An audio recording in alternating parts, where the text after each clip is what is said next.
चला.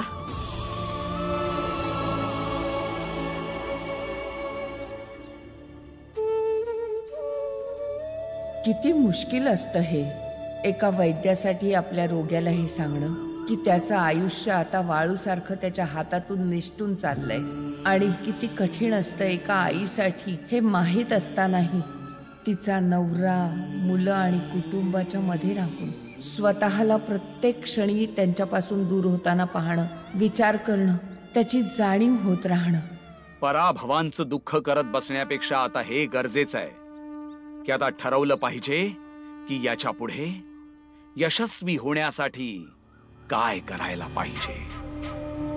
यशस्वी व्हायच्या प्रत्येक योजनेचा सखोल विचार झाला पाहिजे. महाराज, आमच्याकडे ना तुमच्यासारखे ज्ञान आहे ना तुमच्यासारखी दूरदृष्टी. आता तुमच्यापासून काय लपवायचं महाराज? खरं तर हे आहे की आम्हाला काहीच मार्ग दिसत नाहीये त्या रामजी आणि भीमरावला धडा शिकवण्याचा. तर मग जा तुमच्या घरी आणि देवाचं नाव घ्या. आम्ही सुद्धा देवासोबत आता सरळ संवाद साधण्याचा प्रयत्न करतो. जेव्हा सगळे मार्ग बंद होतात ना, तेव्हा मनुष्याने पूर्ण श्रद्धा भावाने देवाची आराधना करायला पाहिजे आणि वाट बघायला पाहिजे की देव आता पुढला कुठला मार्ग सुचवतो.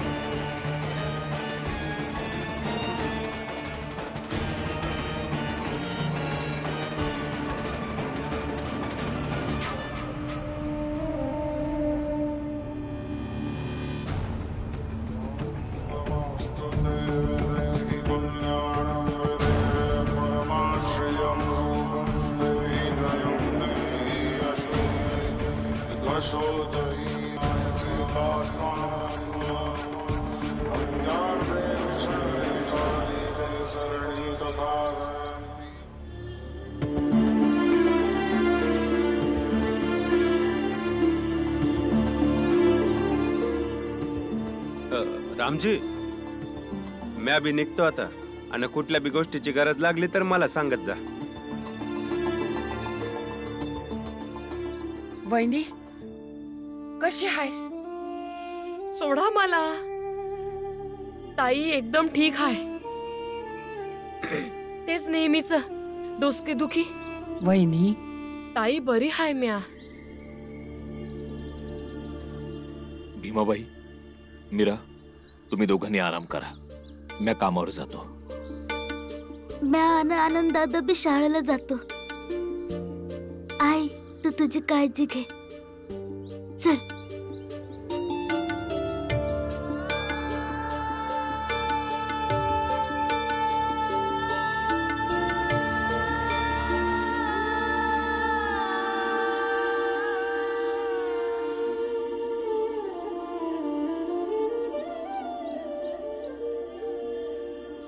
अरे अरे थांबा.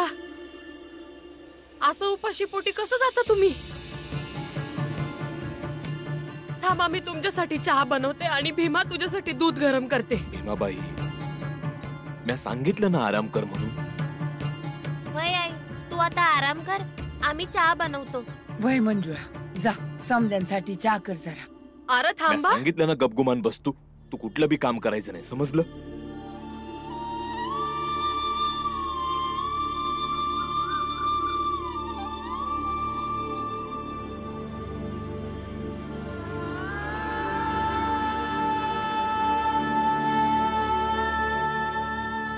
एवढी बी बिमार नाही हाय म्या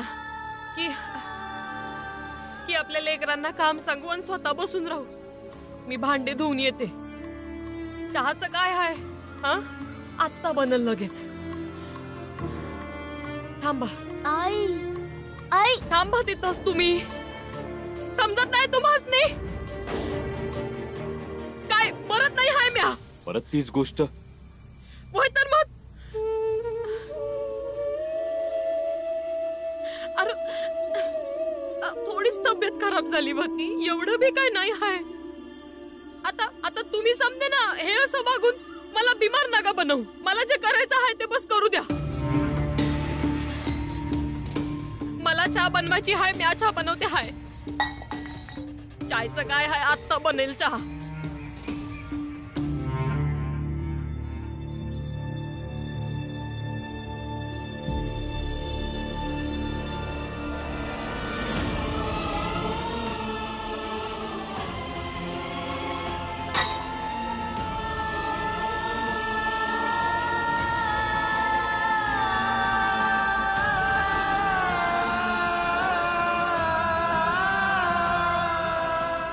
तू बरी नाहीयेस आणि तुला बरं वाटूही शकत नाही. तुझ्याकडे वेळ खूप कमी आहे.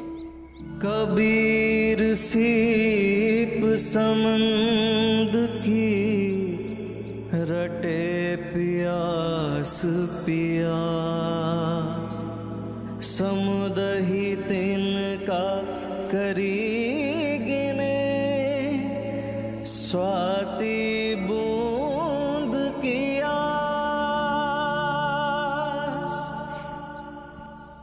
हूँ तन तो सब बन भया, करम भये कुहाड़ी. आप को काटी है, कहे कबीर बिचारी, कहे कबीर बिचारी. सर्वज्ञ महाराजांचा विजय असो. सर्वज्ञ महाराजांचा विजय असो. सर्वज्ञ महाराजांचा विजय असो. सर्वज्ञ महाराजांचा विजय असो.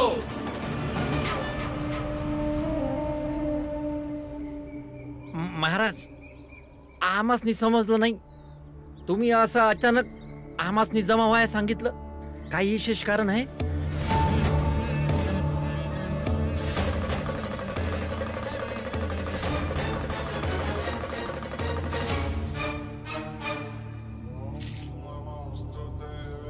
व्यक्तीचा व्यक्तीसोबत, धर्माचा व्यक्तीसोबत, धर्माचा देवासोबत सरळ संबंध असतो. आणि तसंच या जगात विनामूल्य तर काहीच नाही. आता बघा, देवाने तुम्हाला श्वास दिले आणि त्या बदल्यात देव तुमच्याकडून भक्तीची अपेक्षा करतो. तुम्हीही विचार करायला पाहिजे की ही हवा, हे पाणी, ही सूर्याची किरणं, या चांदण्या जे देव देतो, त्याच्या बदल्यात तुम्ही त्याला काय देता?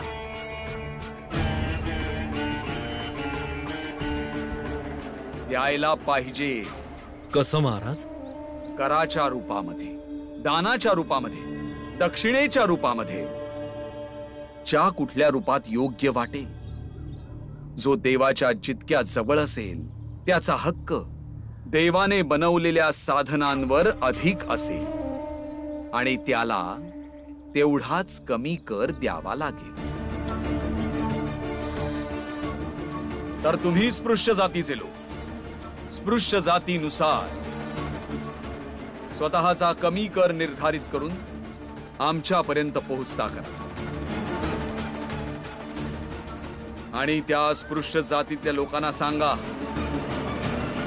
की ते देवापासून दूर राहिलेत. त्यामुळे जगण्यासाठी त्यांना तुमच्यापेक्षा 8 पट जास्त कर द्यावा लागेल. जशी आज्ञा महाराज. कर देण्यासाठी त्रास तर फार होईल, पण निश्चिंत रहा. देवासाठी जो त्रास सहन करतो, मोक्ष त्यालाच मिळतो. आता तुम्ही सगळे जा आणि त्या लोकांना सांगा, जर जगायचं असेल आणि जर का जिवंत राहायचं असेल तर कर लागेलच.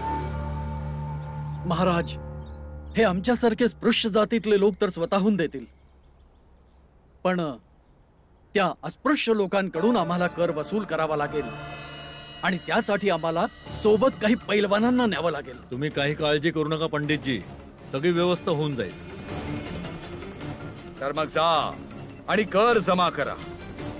जशी आज्ञा महाराज. सर्वज्ञ महाराजांचा विजय असो. सर्वज्ञ महाराजांचा विजय असो. सर्वज्ञ महाराजांचा विजय असो.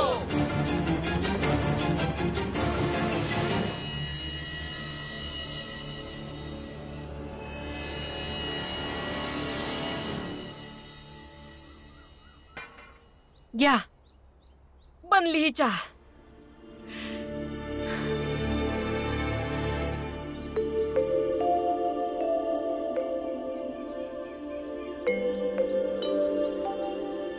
अरे घ्या.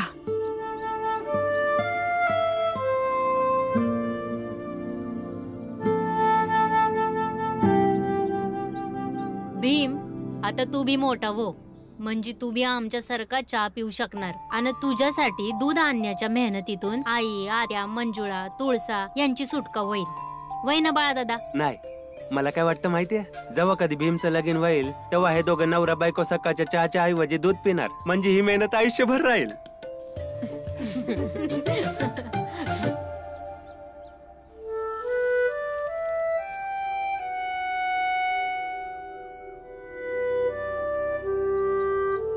कोणाला बी मेहनत नाही करावी लागणार, हो ना आई? मी म्हातारा जरी झालं तरी बी दूधच पित राहणार. तुला याचा त्रास होईल का आई? भीमा, काय सांगू तुला?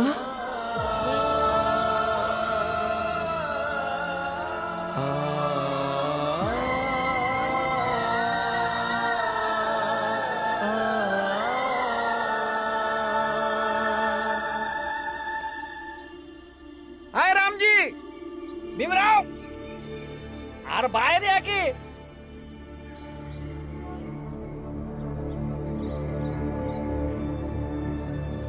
काय झालं? तू ऐकलं का? नाही ऐकलं तर कान उघडे ठेवू नाही.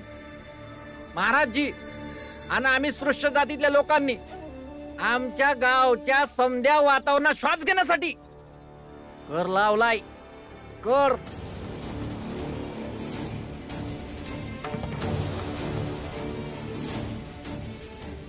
कर लावला आहे म्हणजे? देवानी बनवलेली सूर्याची गर्मी, जमिनीतून पाणी, हवा, चांदण्या सारं काही फुकटात घेता. त्या बदल्यात देवाला काही बी देता नाही ना. देव तुम्हा लोकांची एवढी सेवा करतो, त्या बदल्यात तुम्ही काय देता? काही नाही ना. म्हणून आम्ही समध्यांनी मिळून देवाच्या सेवेसाठी कर लावला आहे. पण आम्ही तर नाही देणार कर. आणि जर तुम्हाला पाहिजे तर तुम्ही सूर्याची किरण, आकाशातली चांदणं, हवा, पाणी समद घ्या, पण आम्ही कर नाही देणार. अरे तू तर काय, पुरं गावच देईल कर. जो जेवढ्या स्पृश्य जातीचा असल तो तेवढाच कमी कर देणार, आणि जो जेवढ्या अस्पृश्य जातीतला असल तो तेवढाच जास्त कर देईल. आणि हे नियम आम्ही समध्यांनी मिळून बनवलाय. पण आम्ही नाही मानत तुमचे नियम.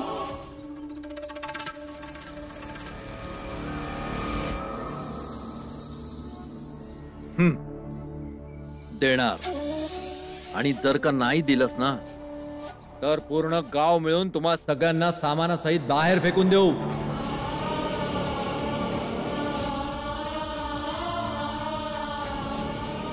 आणि यावेळेस तर हे पक्का आहे सुभेदार, या गावातून उचलून बाहेर फेकून देऊ. 2-4 महिने लागतील सावरण्यासाठी. असं जे कुटुंब दिसतंय ना, असं कुटुंब परत बनवण्यासाठी. या मग या आम्हासनी घराबाहेर काढण्यासाठी. आधी बी लय यायला प्रयत्न केला आहे, किती वेळा खाली करू शकले, जे आता करणार आहे. ए बाळा, हिम्मत असेल तर बाहेर ये. नाही, ये बाहेर. दादा थांबा. हे बघा, नका काढू आमासनी. जो बी कर हाय आम्ही देऊ.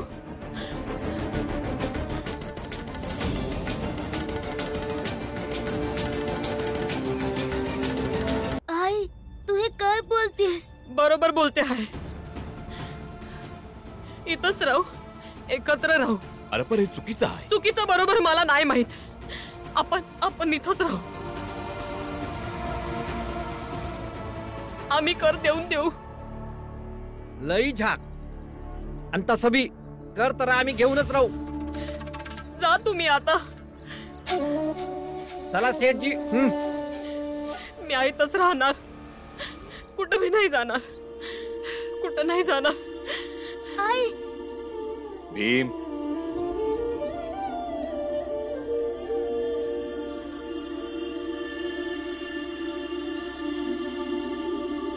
जाऊ दे. या विषयावर नंतर बोलू आपण. भीम बाळा, तुझ्या आईची तब्येत ठीक नाही ना, म्हणून जरा चिडचिड करत असेल. मी कामावर जातोय, तुम्ही दोघं शाळेत जा.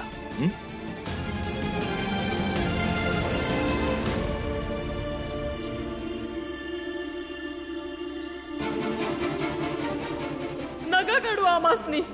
जो बी कर हाय आम्ही देऊन देऊ. इथंच राहू, एकत्र राहू. काय झालं भीमराव? कसली काळजी करतोयस? वय गुरुजी, एक गोष्ट समजत नाही आहे मला. का? काय झालं? माझी आई माझा किती बी विरोध करू दे, पण माझ्या मनाला माहिती आहे का ती नेहमी या गोष्टीने खुश असते का मी अन्याय विरोधात आवाज उठवतो. पण आज ते बाबासनी म्हणत होती का महाराजांनी जो कर लावला आहे तो ती देऊन टाकल. अशा प्रकारे ती अन्यायाची साथ देते ना. ती अशी का करते? आणि गुरुजी, आई कित्येक वेळा भीमच्या गैरहजेरीत म्हणत असते की भीम आमच्या सर्वांपेक्षा संतुलित निर्णय घेतो, आणि आज तर आईने ह्याचं बी नाही ऐकलं. तुम्ही लोक कधी कधी मुलांसारखंही वागत जा. प्रत्येक गोष्टीला एवढं गांभीर्याने घ्यायची गरज नाहीये. मला काही समजलं नाही गुरुजी. व्यक्ती कधी कुठल्या मनस्थितीत असेल याचा आपण अंदाज लावू शकत नाही. जर अशा वेळी त्या व्यक्तीने काही म्हटलं तर त्यावर किती विचार करायला पाहिजे किंवा ती गोष्ट किती गांभीर्याने घेण्यासारखी आहे हे त्यावेळच्या परिस्थितीवर अवलंबून आहे. वय गुरुजी, तुम्ही बरोबर बोलत आहात. बाबा पण हेच सांगत होते की आईची तब्येत ठीक नाही म्हणून तिची चिडचिड होत असणार. असं होऊ शकतं. तुम्हाला माझी ही गोष्ट आयुष्यभर लक्षात ठेवायला हवी. कोणत्याही विषयाला धरून विचार करण्याची सीमा निर्धारित असायला हवी. नाहीतर मनुष्य विचार तर खूप करतो पण निकालापर्यंत पोहोचू शकत नाही. आणि निकालाभावी अशी प्रक्रिया व्यक्तीची रचनात्मकता आणि उत्पादन क्षमता दोघांना क्षती पोहोचवत असते. समजलं? चला शाळेत जाऊया. चला.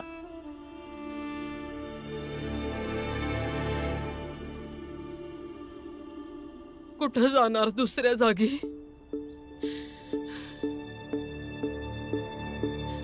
एवढा वेळ नाहीये माझ्याजवळ की माझ्या संसाराला मोडताना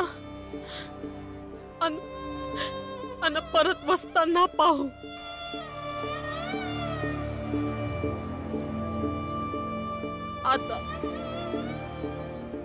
आता डोळे बंद करते. आपल्या नवऱ्याला अन लेकरांना एकत्र पाहायची एकत्र पाहायची इच्छा आहे. बस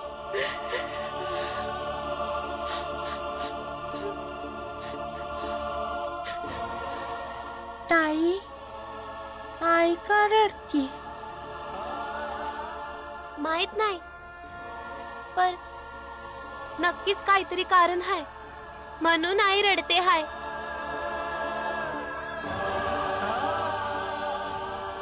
चल ना ताई, आईला विचारूया काय झालं म्हणून.